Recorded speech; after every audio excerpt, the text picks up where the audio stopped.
Hi, Dan. Hey, Monselete, how you doing? I'm good. So today I would love to talk about why you're always busy. Now, Me? yeah, you.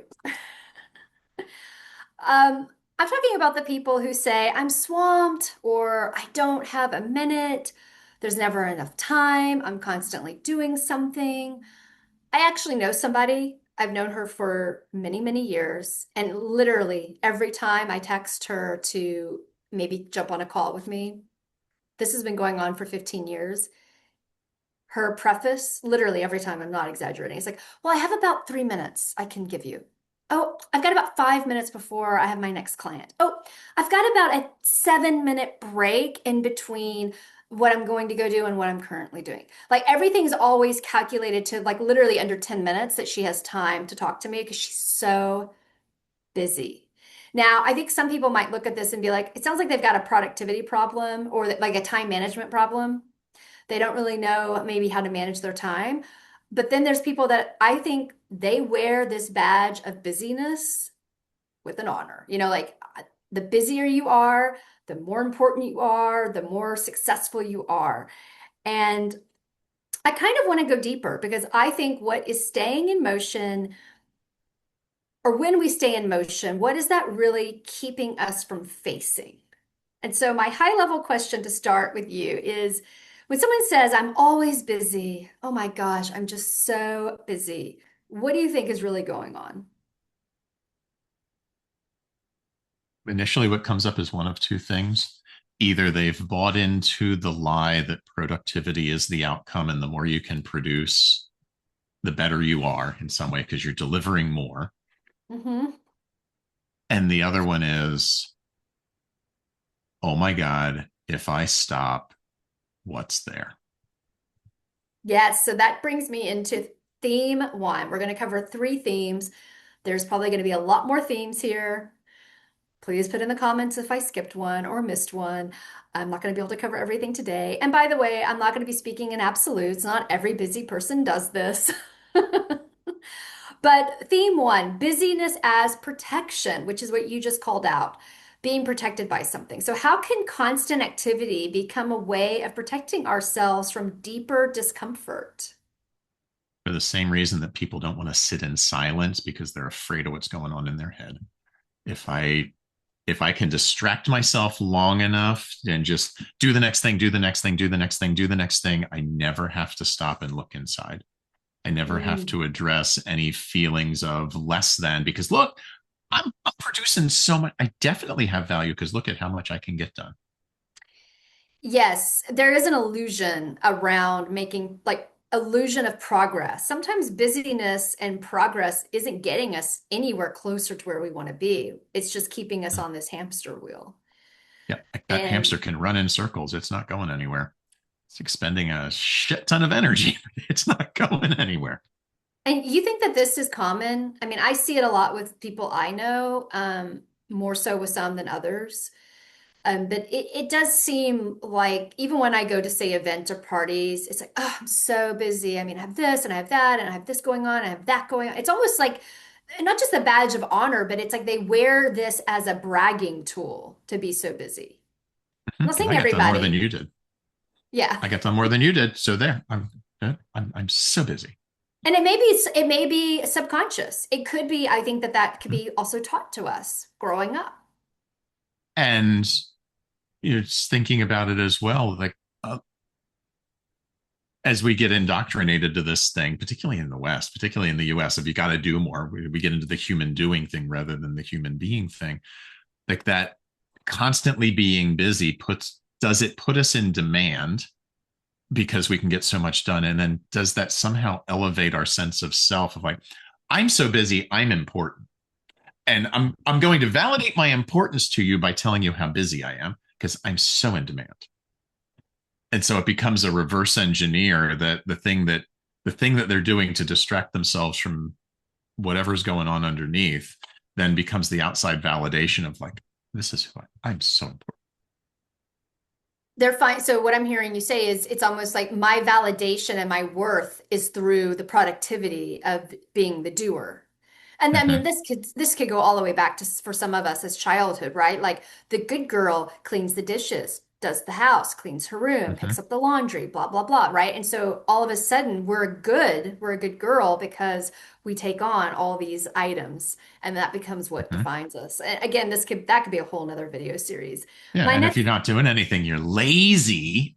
Nobody wants to do that. So there's the counterpoint of, I'm just taking a break. No, you're sitting on your ass. No, I'm not. I'm taking a break because I've been so Yeah, busy.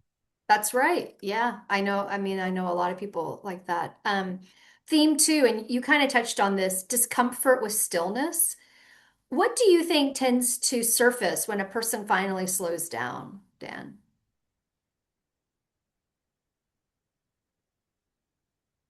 Wow, I just want to go so much into philosophy on this one, and I'm going to reel it back in. It's that part of us that we're not addressing, the one that is maybe calling us forward, the one that sits with more meaning of who we are, the one that wants to be satisfied in life, or maybe it's the void, like okay, we'll go philosophical. Um, Nietzsche, when you look into the abyss gazes back. When we come into that, if we're constantly doing and avoiding looking inside, when we finally do, we might find a vacuum because we haven't fulfilled ourselves and we haven't filled what really brings us enjoyment, what really comes from our sense of bliss and well-being and happiness, because we're looking for it out here somewhere and we're chasing it, which could also be a reason why we stay so busy of the I'll be happy when, and it becomes a chase versus I am happy and now I do things out of joy of happiness, trying to not trying to create it. So Yeah, I think, sorry, if we go ahead. don't sit in it, if we don't, when we're not, the first time we sit in stillness, it feels so weird because particularly here in the West, we've been so indoctrinated, just keep going, that we really don't know how to sit with ourselves. And then that gets uncomfortable. And rather than looking at it as a growth opportunity, it's like, yeah, let me just get back to doing something. Yeah, I mean, I think what I'm hearing you say, which is stillness removes the distractions, and then that opens up what these unresolved concerns could be, right? Because we've now Mm-hmm. removed the distractions, we have to actually look at like what's happening. What are maybe other issues that we are running away from or trying to be distracted Mm-hmm. from. So that brings me to the theme three, avoiding what matters most. How can busyness keep people from confronting what they truly want? Wow, I think that one goes back to the first one in this series of procrastination. If I just stay busy and I'm validating what I know about myself now, I can keep going in that route. And either fear of failure or fear of success. If I keep doing what I know how to do, I can't fail at it. Mm, So I'm good, mhm. but that there's no expansion there because we just keep doing the same thing over and over again. As we said in another video, we know where that goes. Or there's the fear of success. If I do something different, I might be wrong or I might fall down. People will laugh at me, all of that. So I'll just keep doing the things that I'm doing, which doesn't open up for possibility. So that we don't come back to what's really bringing what do we what could we be doing that brings us joy versus constant distraction. So we avoid because it's outside of the comfort zone. Yeah, and I think when everything feels urgent, then those really important questions just go untouched Mhm. because they get sort of dropped by the wayside because there's all these other things that are urgent and keeping us really busy. I think as we begin wrapping up this video, I want to sort of say that busyness could be protecting us from what might become visible, which is sort of similar to in a different way we said in our first video. Um, when we finally stop moving is when things become visible, and that could be scary. So it's protecting us from seeing that. And I think sometimes we're not busy because everything is urgent. I think it's because if we're still, it's going to bring up questions that we might not be ready for, right? And so because we're not ready for that, we're going to just avoid that and be busy. Yeah, and that's what we do. And then at some point the pain of avoidance will overtake the ability to avoid, and we'll finally have to look at it. And that's not saying look at it too soon. It's just be aware at some point the inertia of the pull is going to change, and your subconscious mind will never allow you to bring will never bring up something you're not ready to process. Learned that in hypnotherapy training. So the fact that it's sitting there in your awareness means there's a level of you that is ready to look at that deeper thing to get out of it. When you're fully prepared, you'll actually do it. That doesn't mean that just because it comes up, it's going to be unicorns and rainbows and singing kumbaya and happily ever after. There's going to be some stuff to process there. And maybe that's part of what we're avoiding too, is really addressing who have we been to get here and who are we continuing to be. And if I don't have to look at that and really address my core, okay, fine, I'll just keep going. But who could you be when Well, you what is look the at where first else is step? going? I'm just curious. You've First got a step, person who's really busy. They're hearing this video right now and they're like, "Oh my gosh, like I'm always busy. I'm always busy, but I have to be busy. Like it's just my life."